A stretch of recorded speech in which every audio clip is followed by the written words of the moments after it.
What's up, crew? It's Britt Bonnici here with Jordy Allen ahead of her 50th game. Let's get to know her a little bit more. All right, Jel, 50 games. Talk to us. Roll us right back to the beginning of footy.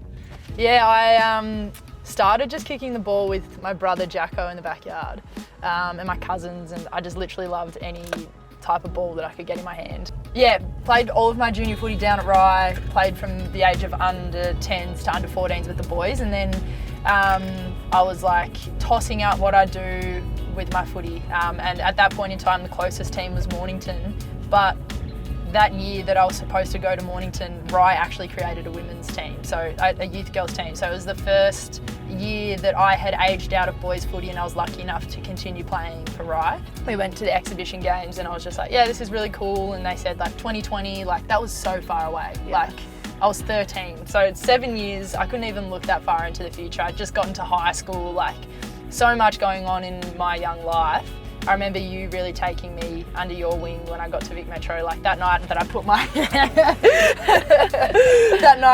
my my bag down, you literally sat down and I was so nervous, like could barely speak. I'd like had this massive chat with G, and she was like, you know, like, oh, there's like Britt Bonnici and there's Catherine Smith and there's Izzy Huntington and there's Deanna Berry. Like there's all of these players who it's actually crazy to reflect on like who played in that team, isn't it? Like the calibre of talent that we had, like I reckon 90% of those players are now on AFLW teams from those big programs.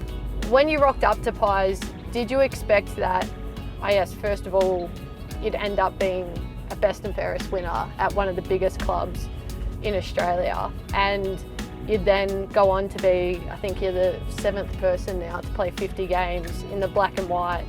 Talk us about that process, going from being like this young girl who didn't really know what footy would be to all of a sudden being now about to play your 50th game. Yeah, it's funny because like I'm only 23 and I'm one of the most experienced people on the field, and I still feel like it hasn't really landed with me yet that I'm someone that people look to, and I think age was something, especially coming into like an elite women's program. Being the youngest person, I kind of had this inferiority complex in terms of like respecting people who are older than me, and every single person was older than me, and I still think there's part of that person in me, like most of the players on the list, over half of them are older than me. So the respect I have for them, I think it's actually served me quite well, that attitude to learning and wanting to get better from the people who are older than me. It was a privilege to win the best and fairest, but I still think my best footy's ahead of me.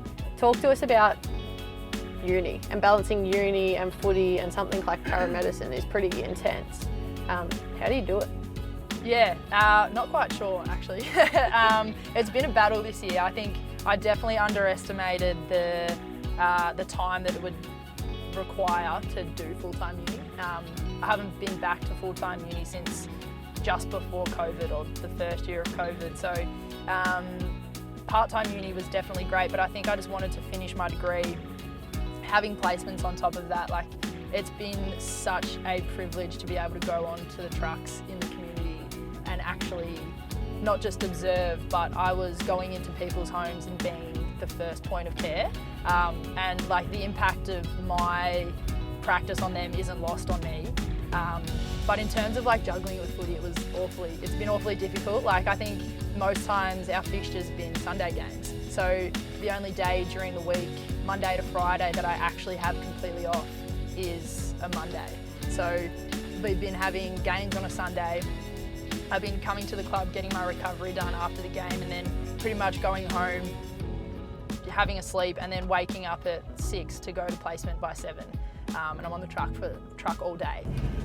And you couldn't tell that you've just gone through all of that for sure. Yeah. Do you want to grab something to eat quickly? Are you hungry? Let's duck in a KFC. All right, let's jump in.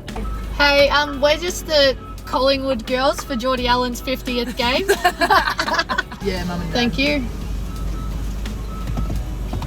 Could actually sell those to the girls after training. I know, right?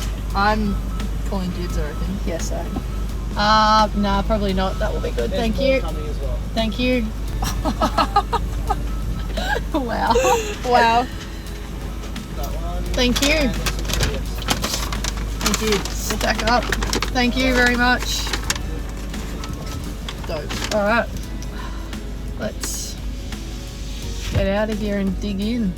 Thanks for coming for a drive. Good luck on the weekend and let's get after him, hey? Let's go. Go Pies. Go Pies.